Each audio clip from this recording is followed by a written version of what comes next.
Hello and welcome to Thursday's edition of Movie News here at MBE. I am joined, as always, with Rajesh Kuthrapalli. I am Howard Wallets. Good show last night, John. Yeah. I am, of course, Stephen John McLaughlin, and I'm joined with John C. It's Walsh. Colin Howard Wallets in the chat, Stephen. I did watch it, John. Good. Hopefully he comes on tonight and It we was can 30 degrees, Stephen. come on and give us some more banter. But we're going to start the show, John, with... a little cooler tonight. Yeah, it is. Just a little. We can't complain. We live in Scotland. We don't I'm not really complaining, get Steve. a lot of hot weather in this No country, rain. so I'm a happy man. take it when we can, But Tom Holland's rumoured Spider-Man 3 title would be a solid choice, according to Cinema Blend, this is. We know that eventually a third MCU Spider-Man movie is coming, and if history has given us any indication, the word home will be in the title, Homeboy. Yes. This isn't any kind of hard and fast rule, more just that Tom Holland's first two features as Marvel Studios' Peter Parker has been Homecoming and Far From Home. So giving Spidey a home trilogy would be ideal. Social media users have had some fun speculating on what the subtitle for the next movie could be. I will hand it over to you, John, with some of these variations, and we'll rate them. Spider-Man Home Alone has that Macaulay Culkin vibe, especially now that Peter is back in New York City where he belongs. Well, the rumoured title that has been floating about the last few days is Spider-Man Homesick. Now, and that is a real ring to it. No, it doesn't. Take this with a grain of salt, mind you, as the source was a website called Murphy's Multiverse, and they have since run an update stating that Maxim magazine Read it. and the direct two outlets they were sourcing have since said this is based on speculation. Now, John, Cinema Blend into a theory why it should be called Homesick. I actually started reading it and I went, no, you're just thinking about this too much, you're going off on tangents. There's an actual bit in it where they do say where the film picks up after Far From Home, and Spider-Man, or Peter Parker I should say, is on the run in New York, and I thought, well, there you go, home run, Spider-Man home run. So if that does happen, you heard it here first. But John, I'm going to pass it over to you now, because I know that you've got some variations to go through. First and foremost, I'll get into why they've backed themselves into a corner. That's the sort of elephant in the room here. They have backed themselves into a corner by sticking steadfastly to this whole home theme. With the first movie, obviously Far From Home, or Homecoming, and the second movie, Far From Home, they sort of backed themselves into a corner. It's almost expected now that it must include home in the title. And that's why people are obviously speculating, because there is a limited amount of phrases or words which featured home that actually make sense in the context of a movie title. And someone's going to strike gold at some point. And Stephen, I for one think home run's better than homesick, so I hope that there is a degree of truth in what you're saying, because I certainly do not want homesick. I think that's god-awful. A god-awful title for this movie. What isn't god-awful though is what Cinema Blend are touching upon in the article, the actual concept for the story. I think it's Kraven the Hunter, perhaps coming in. I want to see him come in. I think he's a great villain. I like the sound of this guy. He's a sort of nemesis to Spider-Man. He's almost like his kryptonite. I was about to say Kryptoman. I don't know why. But he's like his kryptonite. And he just feels like the perfect fit. If they're going to continue on utilising Tom Holland in this MCU as Peter Parker and Spider-Man for the long term, if he is going to sort of slip into the absent shoes of a Tony Stark and become that sort of mentoring figure, the sort of main man, not mentoring figure, in the Avengers, this new phase of the Avengers, you need to have a suitable villain for him over the course of multiple movies. I wanted Mysterio to be a multi-movie villain. Wasn't to be, because you've got Jake Gyllenhaal. He's such a good actor and he looks so impressive. It was a cool concept. Perhaps he could have been rumbled and then they could have continued him on in another movie. It wasn't to be, but I hope Kraven the Hunter, if they bring him in, he is the type of villain that does continue on throughout various movies. But Stephen, I'm getting off on a tangent. I love the concept they are going through in this, where they're saying that obviously the Jonah Jameson character, J.K. Simmons obviously plays him. He reveals Peter's secret identity as obviously Spider-Man, and that puts him on the back foot. He's in New York again and he's on the run, and perhaps Kraven's going to hunt him down. He can't get back to his apartment with Aunt May, and that puts him in a predicament. perhaps that's why they're saying it could be homesick. It doesn't make sense to me. Homesick would be being in another country. Missing your and home, you're missing your home. If you're in New York, you are home. You're just not allowed to go back to your apartment. So it's a terrible idea. Yeah. Like the concept of a story though. But talking about terrible titles, Stephen, you're right. I've got another article here going through some truly ghastly titles. I've not seen them all. Perhaps there's one will strike a ring a bell with us. Perhaps Home Sweet Home. No, terrible. No, That's I do too like common. the sort of font. No, they've went for the sort of green Spider-Man font, but no, Homeward Bound. Does Peter Parker have a dog? It's a Two dogs and a Disney cat. property, so Homeward Bound. Yeah. Maybe we can have a Spider-Man Homeward Bound crossover. yeah. And he helps the dogs get home or something. Homeless. That's depressing. Yeah, Yeah. Peter Parker's homeless. Yeah, it is depressing because he's very young as well, Yeah. so it I makes thought no sense. Homesick was depressing, but that really is depressing. Stephen, Home Run is here. Home It's Run, here. yeah. Oh, And someone's already. Yeah, okay. And even again, the logo's so cool. I think Home Run's the one. I really do. On the home stretch. Shit. God No, awful, that's man. terrible. No. Homeland Hunt. No. Stephen, look, man, that's the end of it for the would-be titles. Home Run is the one that strikes me. And they Yeah. even agree here, Home Run is the one that's most fitting based on what we know so far. He's on the run. He's in his homeland. Craven the Hunter's after him. It just all fits beautifully. They keep the continuation of the home. John, theme I can going on. categorically confirm I think you know I something, have, Stephen. I have not seen that article, so there you I are. think you know something, Stephen. That it just made sense, you know. When I actually read Screen Rant's sort of theory on the story and how they think it will play out, but you know, obviously with the villain as well, it just made sense, you know, that he is on the run. You know, they want to use the word home, so it's a no-brainer. One of the things I was going to ask, John, I'm not really clued up on the sort of rights to each property and stuff like that. We obviously know Spider-Man. Eric Spiderman. You know, Sony's, ownership on that character, and obviously Marvel's distribution rights. But for the actual villains, you know, I don't know how much longer we're going to get Tom Holland's version of this character in the MCU. I think it will continue. I think I Sony really will. do hope so, John. Sony will do a Miles Morales live action movie at some point. Yeah, I think I we'll hope have so. the Spider Gwen character. Well, that. Everyone's a winner then, but I just what I'm getting at Cross is that pollination though. I know that Kevin Feige is very keen to use more sort of Spidey traditional villains, and when I say traditional villains, I mean the ones that he's encountered throughout the decades. Yeah, but I think he's deliberately kept away from Doctor Octopus even. And, That's why I said Doc Ock. I'm not doing it. What's his name? The Green Green Goblin. Goblin as well, Yeah. because they've already had And big Venom. screen appearances. Exactly, you know. So we're getting the likes of Michael Keaton's character in the first one, Vulture. The Vulture. I have him here, and it's just interesting to see what road they're going to go down, because with every film that's released, it's one less film we're going to get with Tom Holland. Yeah. So do you think at some point Kevin Feige will be tempted to go back and use the sort of Dr. Octopus villains, or do you think he'll keep... But you have to think about it in the context of the wider Marvel Cinematic Universe as well. He's part of a greater story, with a bigger bad sort of looming in the background, Dr. the Doom. Eternals and whatnot. That's who I want to see, Doctor Doom in the MCU at some point. I know we're going to get it, but I think that'll be maybe Galactus. Galactus.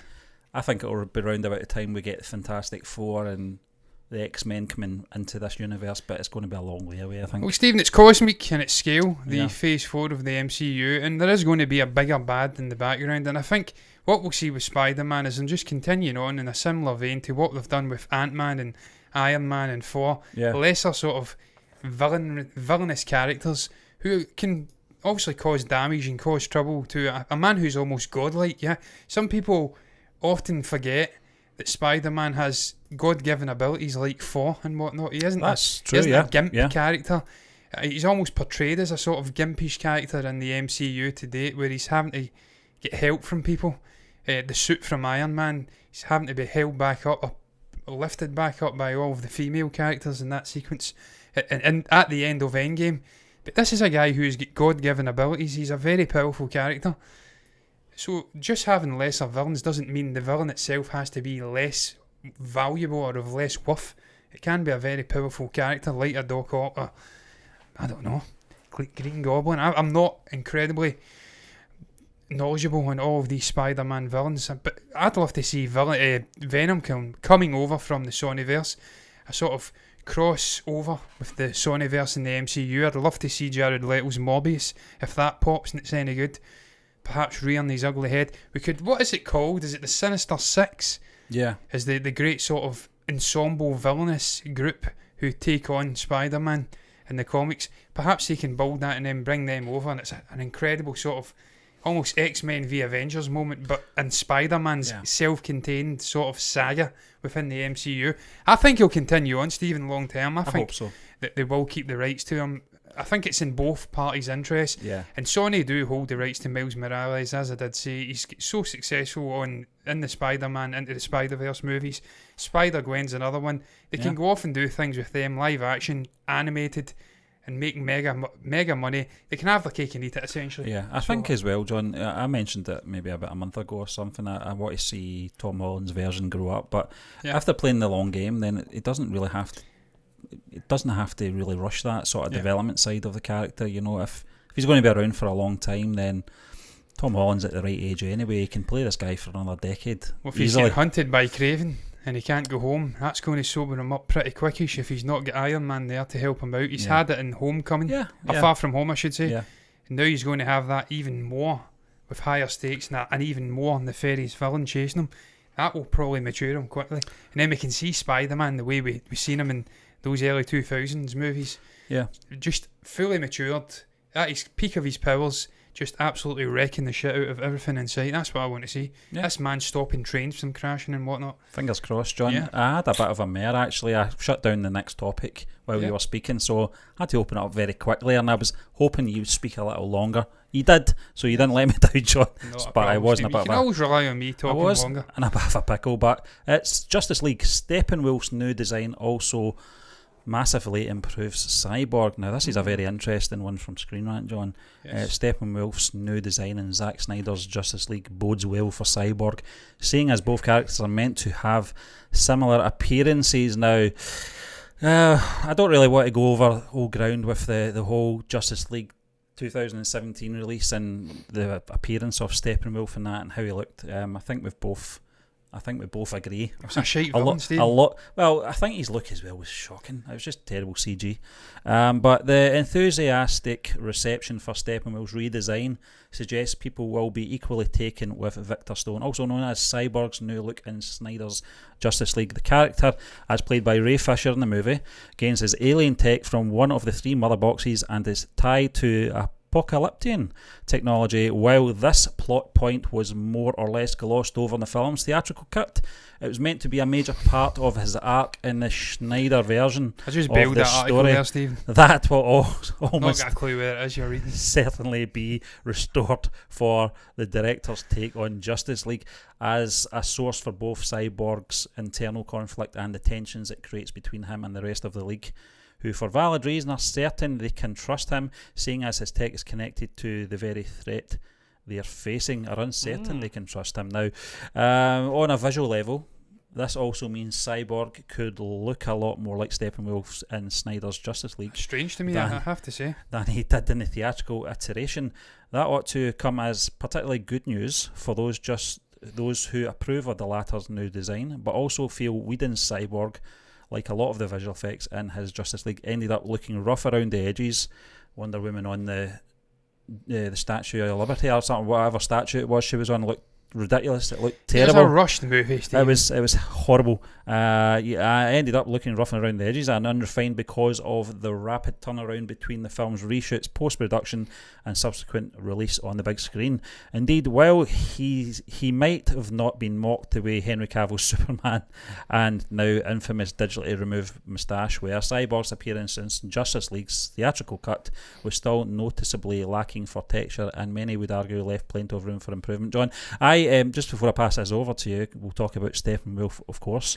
And obviously there's a bit in the storyline that I think Whedon avoided. I think it was Steppenwolf's relationship with his nephew, wasn't it? It was all setting up for a second Justice League movie. It was all interconnected into a trilogy idea. Yeah. And they shat on it. Yeah. Totally disconnected it. Cut it out of the movie. Stephen, the more and more I'm seeing of this Snyder cut, the more I'm becoming surprised at just how much extra content he seems to have. Yeah. At his grasp. It seems to have huge chunks of the movie that never made the final cut that seem to be better than what was in the final cut. Deleted scenes with Darkseid on God, what's it called again? I'm totally blanking. Themyscira, where Wonder Woman is. The scene where they're rushing for the mother box, and it's that sort of chase sequence. They're trying to keep it away from him. It was originally in the actual cut of Justice League that was released theatrically. It was Joss Whedon who was leading the chase. Joss Whedon. It was Steppenwolf who was leading the chase, not Joss Whedon.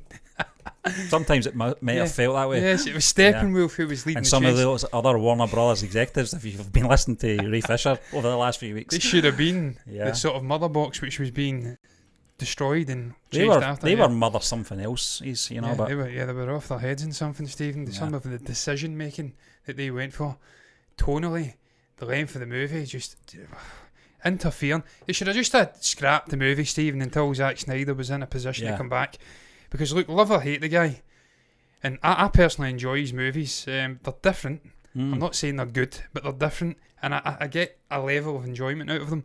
Love him or hate him, he had a clear vision laid down for where these characters were going to go. It was rushed. The process was definitely rushed.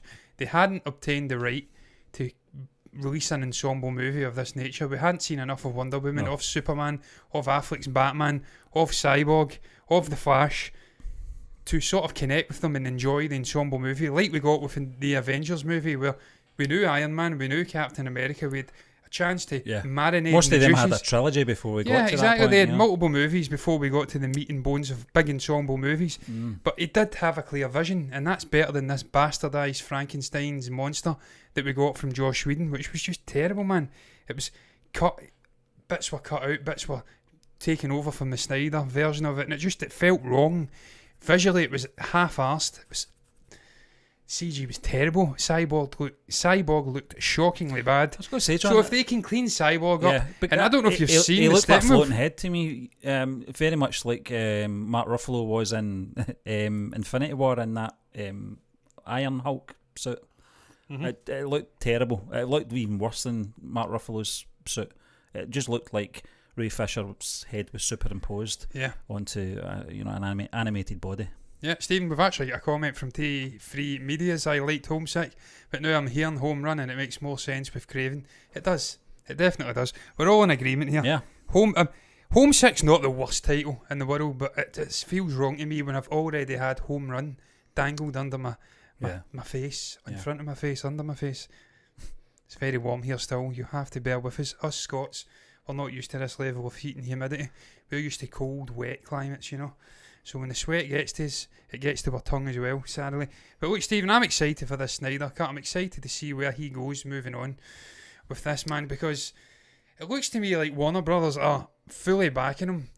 I'm becoming more and more convinced that there's going to be an alternate universe getting set up here. They're going to completely disregard the Whedon version and go with the Snyder version. They seem to be pumping a decent amount of money into it. He's getting carte blanche to create new designs of Steppenwolf, and by God, it does look better, I have to say. Yeah. I'm not aware of this sort of connection with Cyborg and Steppenwolf. I'm not invested in the comic side of it enough. It's just the technology, John. They're tied with, I think it's one of the 3 mother boxes. Is that what it is, yeah? It's that, apocalyptin technology. There you go. It's the same technology, in effect. So it's going to be nice to see where he goes with the Cyborg design. It can't be any worse than what we got in the original movie. And just how it's going to ebb and flow, I'm actually really looking forward to it.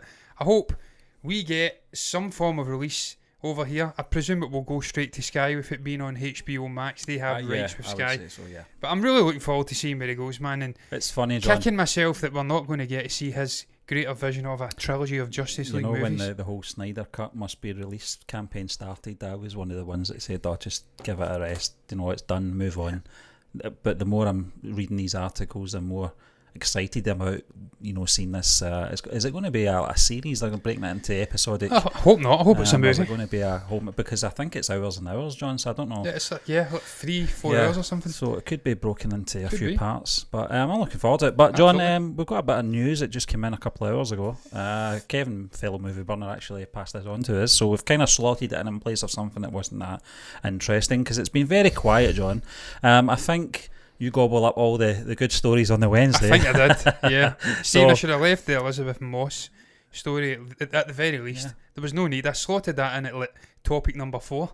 That was interesting, though. No, it's good to see that she's continuing her relationship with Blumhouse. So we'll see how that goes. I took them all. Stephen, there was one I discarded from last night we could have had tonight. It was about why a Darth Vader movie should happen. I was reading that, John. I think it might have been on Screen Rant or something. I can't remember, but it was a very interesting article, and they made good sort of a good argument. Why it should be made. Not just because you're a big Darth Vader fan, but it would make sense to have one because there is that period you can have it in, and it would make perfect sense. But this came in from Empire. This is Lego Star Wars are going to be doing a holiday special.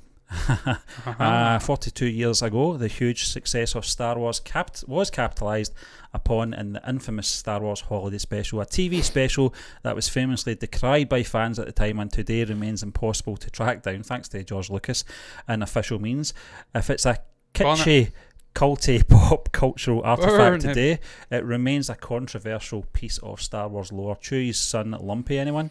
But that isn't stopping Disney from bringing up us a second bite of the apple. Over 4 decades later, a new Star Wars Holiday Special is coming, and this one will be a Lego production. Now, next bit I read, John, might disappoint you because they're not going to see an orange-faced Mark Hamill. We're not going to see us singing Carrie Fisher in this Lego version. We're not going to see Han saying, as you said, "There's your daddy," class line.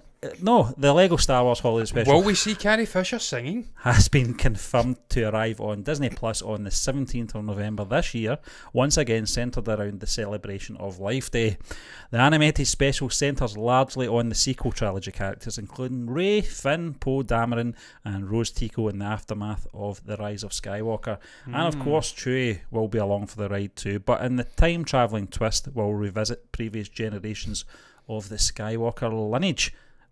What do you think of this, John? Stephen, it actually sounds very interesting. Yeah. It sounds infinitesimally better than the original Holiday Special, which we got, which, as you did say, took place in a very unfortunate moment in history for Mark Hamill, in that he had just had that infamous crash accident. I don't know what it was, but I'm sure there was something. A crash where it damaged his nose slightly. He had to get sort of facial reconstruction. I'm probably blowing it out of proportion. He probably got a couple of stitches.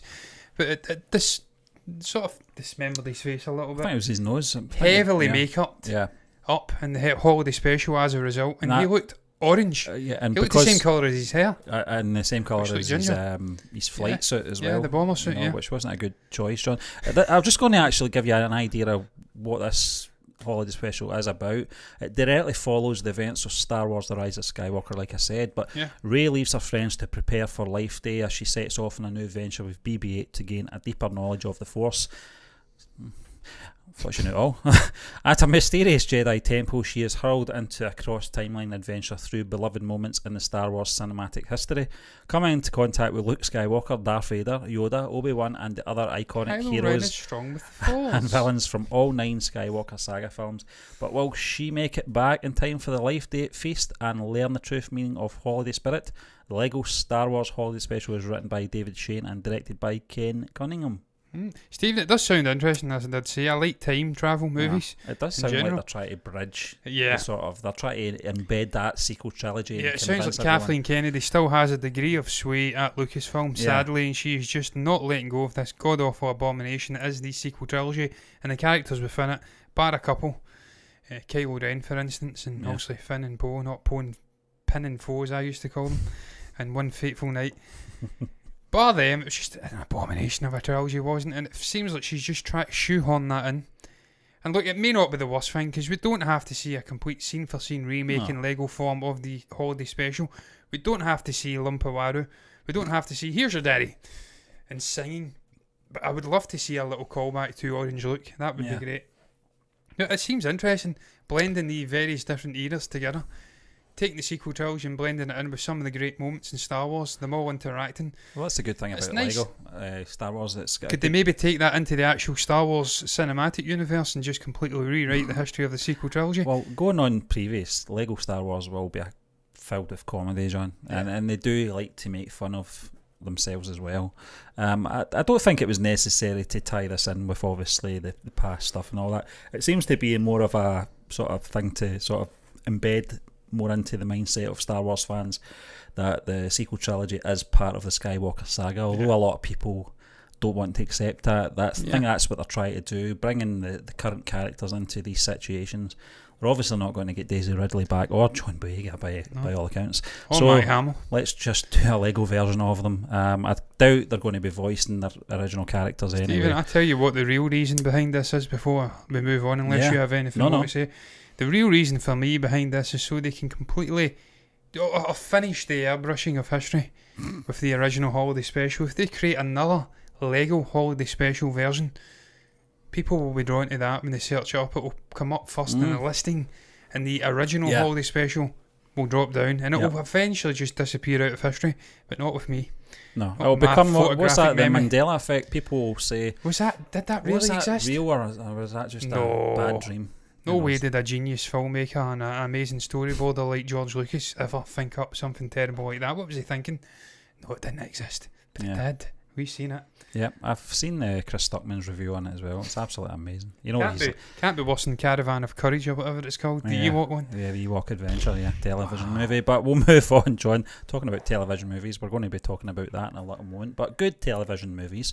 Doctor Who, Christopher Eccleston's return sets up a new 5 Doctors. Christopher Eccleston is reprising his role as the 9th Doctor for audio adventures, triggering speculation about a 5 Doctor special in 2023. As Christopher Eccleston makes his long-awaited return to Doctor Who, speculation begins regarding a possible 5 Doctors 60th anniversary special. Could it happen?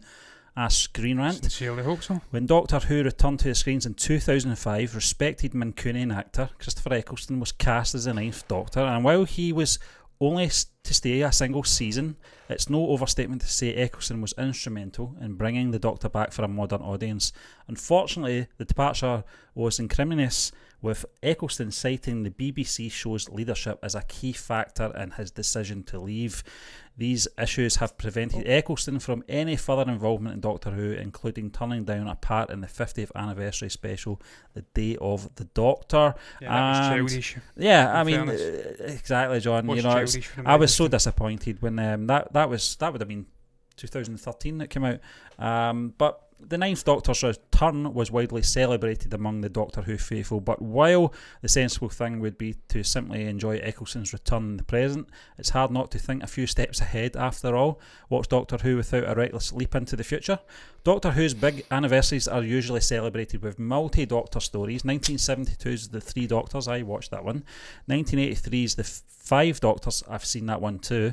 And 2013's The Day of the Doctor, as we just mentioned, we both watched that. I always remember Twitter that night was absolutely going crazy. Is that the one at No 13? Yeah. Yeah, it was Capaldi. Capaldi's eyebrows, so the BBC show's 60th anniversary arrives in 2023, and the prospect of a modern version of the 5 Doctors is already proving too tantalising to ignore. David Tennant, Matt Smith, Peter Capaldi, Jodie Whittaker and Christopher Eccleston, all 5 modern incarnations of the Doctor in one celebratory epic. How does that sound, John? Sounds very good, Stephen. I'm going to get into something before I actually get into the meat and bones of a potential 5 Doctor special. This whole audio thing. Now, you sent me this over today, and you sent me over a bombshell as well, that there has been a thing happening that I was completely unaware of. I didn't get the memo, clearly. That there is audio-only versions of every Doctor Who season episode. You can get them. I think you can download them now, yeah. Instead of actually watching it, they listen to it as a sort of the Archers type thing. Yeah, that's right. That blows my mind. But look, this does open the door up. The fact that he's even contemplating coming back for an audio version of the character. He was completely finished with Doctor Who just a few years ago. He wouldn't even speak about it. No interest in it whatsoever. It must have been very bad. Even now, I'm not entirely sure what the whole issue was between him, the BBC, and which man is it? Moffat, yeah. Who does Stephen Moffat? Was it Moffat? Yeah, it was Moffat at the time. Yeah. There must have been some real bad blood between those individuals in the Something actual happened. company. I think as well. It's good to see he's coming back. Before the series came out, it was already leaked that it was only on for one season, and I think the BBC sort of head honchos were really peed off with that being leaked, because I think that was going to be one of the sort of shock values at the end of the season when he regenerates, because nobody would have expected it to happen after one season. No. But it leaked well before that. That was one of the reasons I actually watched it, is because I like Christopher Eccleston. I liked everything he was doing before Doctor Who. I've liked everything he's done since Doctor Who as well, but the fact he was only on for one season made me sit down and watch that every Saturday afternoon, just to make sure that I could get every opportunity to see this guy in this role. Yeah, because it was a sort of rare experience, because it was going to be away eventually. It was a great season as well, wasn't it? It was a great season, Stephen. I was about to say that's why it's so important that they do repair the relationship, that he does come back for a potential 60th anniversary 5 Doctors special, because he's got a special part to play. He's a sort of connective tissue between the original Doctor Who stuff and then moving into this modern era when we've seen the likes of Matt Smith, David Tennant, Capaldi, the female one who I've not actually watched. Jodie Whittaker, Jodie Whittaker. I kind of fell away halfway through Capaldi's era. I need to get back and watch the rest of that. I need to get into the Jodie Whittaker stuff, because I do like Doctor Who. There's something unique about it. It's a strange thing that this truly British-centric sort of sci-fi TV show is just everywhere. It's still the longest running sci-fi TV show, isn't it? Not just that, Stephen, it's massive over in the States. They go wild for it at Comic-Con and whatnot, so it's incredible that a BBC original TV show started way back in the 60s is now being seen worldwide. It's a true phenomenon. Yeah. I need to get back and watch it, catch up. I love the sidekick stuff and all of that. I think Bradley Walsh is actually in it. Yeah. So that's interesting. I love him as well. So it'll be cool to see. And if they are going to have a 60th with Eccleston coming back, that's more of an incentive for me to go back and watch them. I had the box set with all of the modern day ones. So I'm a big fan of Doctor Who. And I love this guy like you, Stephen. And I love the fact he's back. As I did say, he's got a special part to play in the modern era of Doctor Who. So it's brilliant to see he's finally got over that hump. And the issues he's had, and he's turning up at the conventions again as well, which I think delights the fans, because I think they've missed him, you know. And we did get to see that sort of archival footage of him, you know, when all the Doctors were coming together in the Day of the Doctor. And for my next trick, I think that was the line, wasn't it? But everyone knew that was from a previous episode, so it was still good to see him in that form, although artificial. But also, we might get to see Billy Piper and Noel Clarke once again as well. You know, I always remember that Billy Piper episode where they were in different universes. Yeah, she sort of vanished while she was looking out onto the street, and he walked by. Yeah, that was an amazing scene. The music, everything. That was cinematic level stuff. Yeah, oh yeah. You know, that was brilliant. Yeah. I don't know if that was actually Eccleston or whether that was Tennant. I don't know. But it was a great moment. Again, John, David Tennant stepping into the role right after him. I mean, you couldn't have got someone any better, could you? You know, iconic as well with the suit. After him, Matt Smith. They've always did well with their casting for the Doctor in this revived version of it, you know, since 2005. Well, I know a lot of people were butthurt when Jodie Whittaker came in because she's female. We can't have a female Doctor Who. No, you can. Yeah, you can, because he's alien, so he can be whatever he wants. He can be a green blob the next time, you know, but... maybe we should get someone like, I don't know. Ricky Gervais. As that green blob thing. The Absorbitron or whatever it's called. It's terrible. We can bring anybody in to be Doctor Who, Stephen. It doesn't matter. Yeah. I don't care, man. I love the Richard E. Grant. I love Richard E. Grant to be Doctor Who. That is a perfect choice. He's got the eccentricity. He's got the look. I could imagine him with an incredibly long scarf on and an amazing sort of long great coat. I laughed. I cried. I fist pumped the air. Yes. It's absolutely... I can't even recall what he says at the end. Mind it. I can't... Mind blowing, yeah. Yeah. I don't think that's what he says. He said something else. Like that anyway. But I like him. I do like him. But we're going to move on, John, before we get down a rabbit hole, to our final topic, our final article coming in from Screen Rant. Surprise, surprise. Breathtaking. Why the X-Files, I want to believe, bombed at the box office. After 6 years away, Mulder and Scully returned for 2008 movies The X-Files, I want to believe, which promptly bombed big time at the box office. Now, opening in theatres on July 25th, 2008, The X-Files, I want to believe, opened at a measly 4th place domestically, earning $10.2 million. By the end of its stateside box office run, the film had earned only $21 million and would add an additional 47.4 million internationally for a final worldwide total of 68.4 million. While few expect I want to believe to be a domestic box office hit, an entry in a popular franchise not even making 100 million worldwide is pretty terrible. I want to believe only financial savings, Grace, was it was $30 million budget, although after marketing costs, its profit margin was still probably quite slim. Now, John, before I read further on, I knew the reason for this because I watched both of these films week apart, 2 weeks apart, I can't remember, but I went to see both of them for being big fans of both franchises. But this final part of this article I'm going to just highlight, John, because I want to get your thoughts on sort of decision making on this.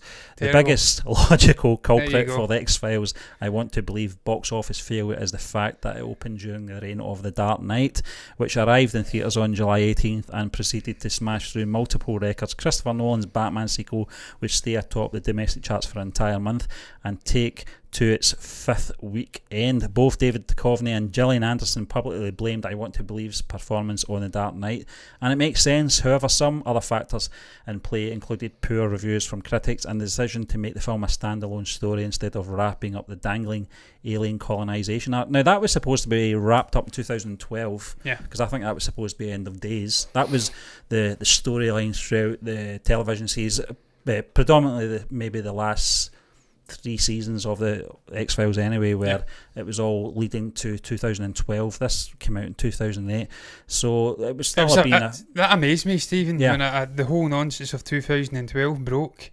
The sort of Mayan calendar ending, the end of the world, potential alien connection from some mystery planet that comes through the solar system. And when I connected it all and I realised that Vince Gilligan and Chris Carter and all of the people involved, it is Chris Carter, isn't it? I'm not tripping. Had actually worked that in like 25 years ago into the storyline. It blew my mind. I went off on a tangent. No, but that's what I was going to talk about, John. The actual film itself, we'll talk about the scheduling of the film in a moment, but the tone of the film as well really annoyed me because the film wasn't that bad. If it was an episodic episode of the X-Files, the story was great. Billy Connolly, paedophile priest and stuff like that, bleeding Connolly, the bleeding eyes and stuff like that. It was wondrous. Brilliant. Absolutely brilliant. But jobby. But in the shipyards, I was a welder. I can go on all night. I love him. But this is the thing, John. I've got potatoes of the night in my head now. But I think they should have stuck to the arc. I think they should have stuck to the overall arc. That was the thing I loved about the X-Files, was the fact that you didn't know whether you were going to get the conspiracy stuff with the consortium and all that, or you were going to get a Monster of the Week. This was a Monster of the Week episode extended out over 2 hours or whatever it was, and it was great to see David Duchovny and Gillian Anderson back in these characters, because Mulder was only in the last 2 episodes of season 9 for the whole courtroom drama, which was rubbish. It was just nonsense. I like John Doggett. I like Monica Reyes, I think, the characters, but a lot of people just didn't take to them at all. They weren't Mulder and Scully.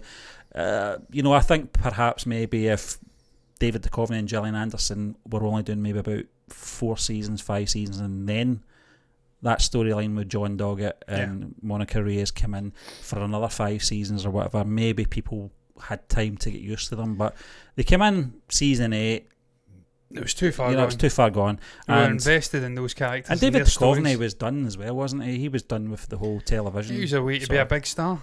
Yeah, it worked out well for him. They're going to put me in the movies. They're going to make a big star out of me. But we'll talk about scheduling, John. What's your thoughts on the scheduling? Steve, terrible.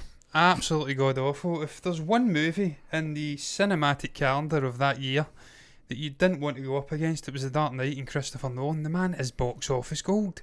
He was back then, he is now, he was back in the early 2000s as well. He is established gold at the box office. He brings people in to see his movies. You've got the Joker in there, Heath Ledger. Even though people were uncertain about the casting decision, the fact you've got the Joker in a Batman movie with Christian Bale and all Heath Ledger's death as well. Yeah, I mean, you were on to a loser. Terrible decision to release it at the same time as that. You were never going to steal eyes away from a Christopher Nolan Batman movie. The middle story in a trilogy, always destined to fail. And then when you arm that with, as you did say, it not being part of the sort of conspiratorial storyline with the cigarette smoking man and the alien and alien stuff like that, deep throat, and it was just a sort of Monster of the Week 2-hour episodic movie.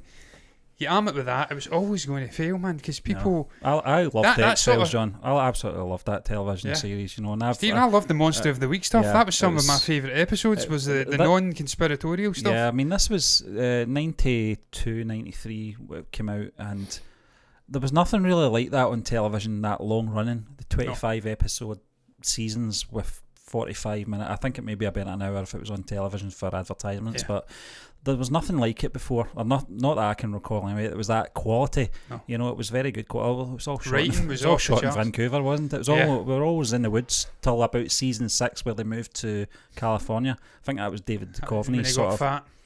Yeah, he was never fat, but he get chunkier. It'd be great to review every episode, 200 odd episodes. Stephen, I'm down a rabbit hole. I bought the box set, as you do know, and I was watching 4 episodes a day. I was watching 4 hours worth of TV content per day. Yeah, I loved it. I recall watching bits and bobs when I was younger, when it was actually on the TV, but just having the ability to binge watch it and get right in next. The conspiratorial stuff. One of the standout moments in this sort of journey going through the X-Files was actually the first movie. I think it was season 5 or something, getting into 6. 98, it was the middle. Yeah, the X-Files original movie. That was incredible. Amazing. It was Stephen, a good movie, that season prior was amazing. Yeah. That movie was absolutely incredible. We had Foo Fighters walking after you, something like that. Walking after you, I think it was. And then the season after it as well was just as on, you know, the quality of it was on par. It was outstanding. It was a sort of coming to the peak of the sister disappearing, the alien stuff. Terribly handled. It really left me in a low when I actually discovered what happened. But it's still unresolved as far as I'm aware, this whole alien thing. And John, I started watching a couple of the episodes from the line dancing. Yeah, well, with the lone gunman. Yeah. Appearing, and it was strange, but I don't know what it was. I might have to revisit it again. There might be explanations in regards to William, their son, and the whole how 2012 never happened. Maybe somebody can comment below that's an X-Files fan. I never watched that season at all. I think it was very short. I think it was only 6 episodes or something. Well, I watched one of the most recent ones, the Monster of the Week one, and it was absolutely brilliant. It was some strange little doll coming out of the TV and killing people. Right, okay. It was absolutely outstanding episode. So again, Stephen, look, I didn't mind it. I'm a big fan of the X-Files. I was about to say X-Men. I really enjoyed Billy Connolly playing a sort of paedophile priest. He was just... a despicable man, but you could connect to him. He was pained in some way. He was literally pained, blood coming out his eyes. It was interesting. It was an interesting dive into a sort of film version of a Monster of the Week episode, but never going to be a success. That's why it ultimately bombed at the box office, because there's not enough people out and out hardcore X-Files fans who will just go and watch The Dark Knight and the X-Files at the box office. Like I did. Like you did. Yeah. I sadly never got to see Dark Knight in the theatres. I don't know what happened there. That somehow missed me. But I've seen it afterwards, and I'm eternally grateful that I did get a chance to see the movie in any form. That's a movie you bring out in theatres during this pandemic. Get The Dark Knight in the theatres, man. I'll go and watch it. And I'll happily go and watch more X-Files as well if they actually up their game again and get back into this alien stuff. If they've not already and I've not caught up. I think Gillian Anderson's done with it, to be honest with you. Stephen, I prefer Gillian Anderson. That sounds good. Man, that's a great nickname, by the way, isn't it? I'll not tell you what my nickname is. It's so overused and so corny. Everyone with my surname gets called that. Shit. I wish my name was Anthony, like I was originally called, and then I could have got Anthony.